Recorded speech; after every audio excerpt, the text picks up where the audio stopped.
मेरे प्यारे दोस्तों, आज हम सुनेंगे करवा चौथ की असली कहानी। क्या आप जानते हैं करवा चौथ की असली कहानी किस स्त्री की वजह से मिला है व्रत को ये नाम? सनातन परंपरा में सुहागिन महिलाओं द्वारा करवा चौथ का व्रत रखा जाता है। यह व्रत हिंदू परंपरा का खास प्रतीक है। विवाह और दाम्पत्य की मधुरता और पवित्रता का प्रतीक यह त्योहार हर तरीके से बेहद खास होता है। इस व्रत की कहानियों में एक स्त्री वीरावती की कथा बहुत प्रसिद्ध है। इसलिए पहले हम इसी प्रसिद्ध कथा को सुनते हैं। फिर मैं आपको एक और कथा सुनाऊंगी जिस स्त्री की वजह से इस व्रत को यह नाम करवा चौथ मिला। एक साहूकार के 7 बेटे और एक बेटी थी। बेटी का नाम था वीरावती। भाइयों की बहन लाड़-कोड़ में पली बढ़ी थी। भाई भोजन करते तो बहन को साथ लेकर ही करते। कार्तिक में जब करवा चौथ का व्रत आया तो बहन ने व्रत रखा।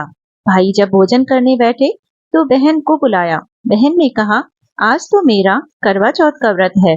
आज मैं चांद उगने पर ही भोजन करूंगी। शाम को भाई जब घर आए तो उन्होंने देखा कि हमने तो सुबह भी खाया था, तभी हमें जोरों की भूख लग गई है और यह तो सुबह की भूखी है, इसे तो और भी ज्यादा भूख लगी होगी। ऐसा विचार करके एक भाई ने दीपक जलाकर छलनी से ढककर उसका प्रकाश दिखा दिया। भाइयों ने अपनी पत्नियों को मना कर दिया कि हम यह बहन के लिए कर रहे हैं। जब बहन ने अपनी भाभियों से कहा, आओ भाभियों, चांद को अर्घ्य दे लेते हैं। भाभियों ने कहा, आप जाओ, अभी हमारा चांद नहीं उगा है। बहन बहुत भोली थी। उसे भाई और भाभियों की बात का विश्वास हो गया और उसने अकेले ही चांद को अर्घ्य देकर भाइयों के साथ भोजन करने बैठ गई। तो पहले ग्रास में सिवाल, दूसरे में बाल और तीसरे में ससुराल का बुलावा आ गया। आने वाले ने कहा कि तुम्हारी कंवर साहब की तबीयत बहुत खराब है, जल्दी से बहू को भेज दो।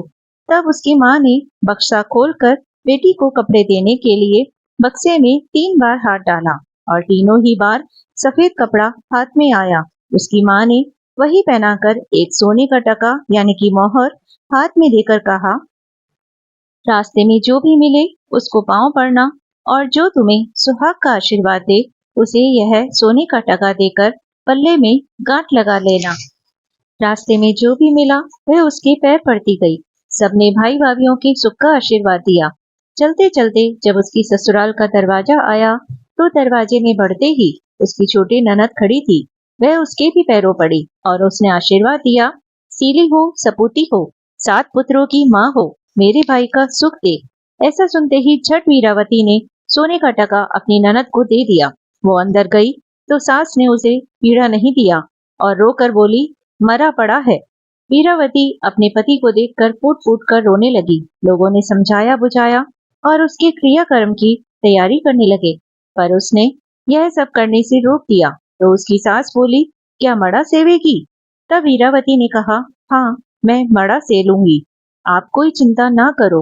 वीरावती की जिद पर घर वालों ने उसको और उसके पति के शव को एक अलग झोपड़ी में रख दिया। बेचारी वीरावती मड़ा सेने लगी।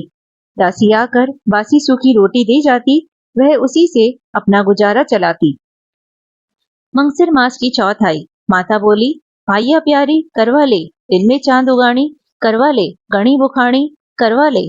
वीरावती माता के पैर पकड़कर बोली, माता, मैंने नियम बिगाड़ा तो कृपया आप सुधारोगी। कृपया मुझे मेरा सुहाग वापस दे दो। चौथ माता बोली, मेरे से बड़ी पौष की चौथ है, उसे अर्घ करना। पौष की चौथ आई। उसने कहा, मेरे से बड़ी माघ की चौथ है। इसी तरह अपने से अगली अगली बताती गई और आखिर में आसोज की चौथ आई। उसने कहा, भाई, तेरे पर कार्तिक की चौथ नाराज है।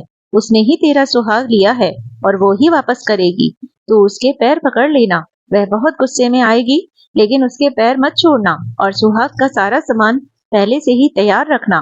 कार्तिक की चौथ आई। उसने गुस्से में भरकर कहा, भरत भांडनी करवा ले, दिन में चांद उगानी करवा ले, बाइया प्यारी करवा ले, गणी बुखानी करवा ले।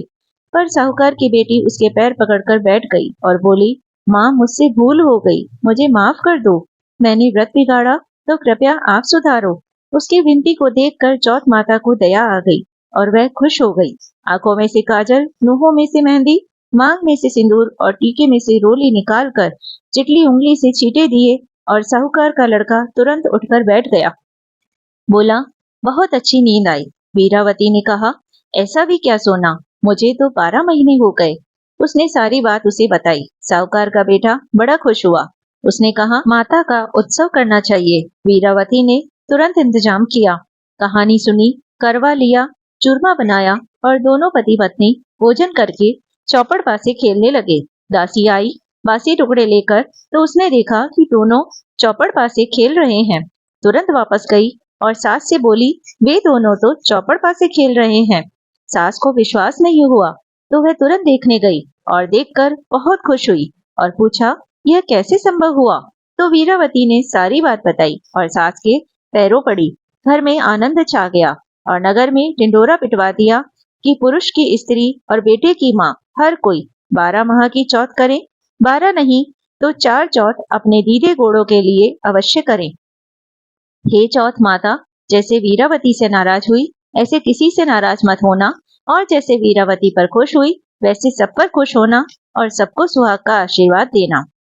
यमराज का वरदान है करवा चौथ। असल में यह सिर्फ व्रत का लाभ बताने वाली कथा है। कार्तिक की चतुर्थी का नाम करवा चौथ कैसे पड़ा, इसकी कहानी कुछ और ही है।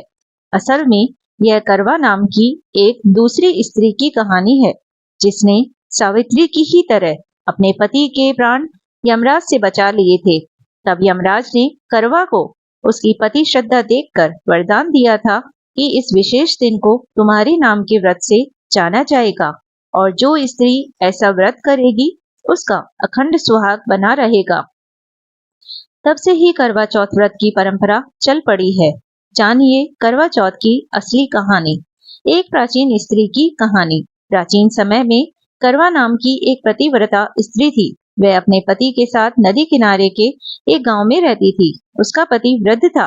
एक दिन वह नदी में स्नान करने गया। नदी में नहाते समय एक मगर ने उसे पकड़ लिया। इस पर व्यक्ति करवा करवा चिल्लाकर अपनी पत्नी को सहायता के लिए पुकारने लगा। करवा पतिव्रता स्त्री थी। आवाज को सुनकर करवा भागकर अपने पति के पास पहुंची और दौड़कर कच्चे धागे से मगरमच्छ को आन देकर बांध दिया। मगरमच्छ को सूत के कच्चे धागे से बांधने के बाद करवा यमराज के पास पहुंची। सीख का महत्व। वे उस समय चित्रगुप्त के खाते देख रहे थे। करवा ने 7 सीख लेकर उन्हें झाड़ना शुरू कर दिया। यमराज के खाते आकाश में उड़ने लगे। यमराज घबरा गए और बोले, देवी तुम क्या चाहती हो? करवा ने कहा, हे प्रभु, एक मगर ने नदी के जल में मेरे पति का पैर पकड़ लिया है। उस मगर को आप अपनी शक्ति से अपने नरक लोक में ले आओ और मेरे पति को चिरायु करो। करवा की बात सुनकर यमराज बोले, देवी अभी मगर की आयु शेष है, अतः आयु रहते हुए मैं असमय मगर को मार नहीं सकता। इस पर करवा ने कहा, यदि मगर को मारकर आप मेरे पति की रक्षा नहीं करोगे तो मैं श्राप देकर आपको नष्ट कर दूंगी। करवा की धमकी से डर गए यमराज। करवा की धमकी से यमराज डर गए। वह करवा के साथ वहां आए जहां मगर ने उसके पति को पकड़ रखा था। यमराज ने मगर को मारकर यमलोक पहुंचा दिया और करवा के पति के प्राण की रक्षा कर उसे दीर्घायु प्रदान की। जाते समय वह करवा को सुख समृद्धि देते गए तथा यह वर भी दिया, जो स्त्री इस दिन व्रत करेगी उनके सौभाग्य की मैं रक्षा करूंगा। करवा ने पतिव्रत के बल से अपने पति के प्राणों की रक्षा की थी।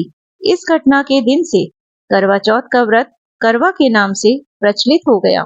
जिस दिन करवा ने अपने पति के प्राण बचाए थे उस दिन कार्तिक मास के कृष्ण पक्ष की चौथ थी। हे करवा माता, जैसे आपने करवा के पति के प्राण की रक्षा की वैसे ही सबके पतियों के जीवन की रक्षा करना। कहते के सुनते के हुकारा भरते के सबके पतियों की रक्षा करना और सबको अखंड सुहाग का आशीर्वाद देना। जय हो करवा चौथ माता की जय। प्रिय भक्तों, अगर आपको यह कहानी अच्छी लगी हो तो प्लीज आप इसे ज्यादा से ज्यादा लाइक और शेयर कीजिए और ऐसी ही और कहानियां सुनने के लिए मेरे चैनल को सब्सक्राइब भी कर लीजिए और अगर आप मुझे फेसबुक से देख रहे हैं तो मेरे पेज ज्ञान संग्रह को फॉलो भी कर लीजिए। धन्यवाद।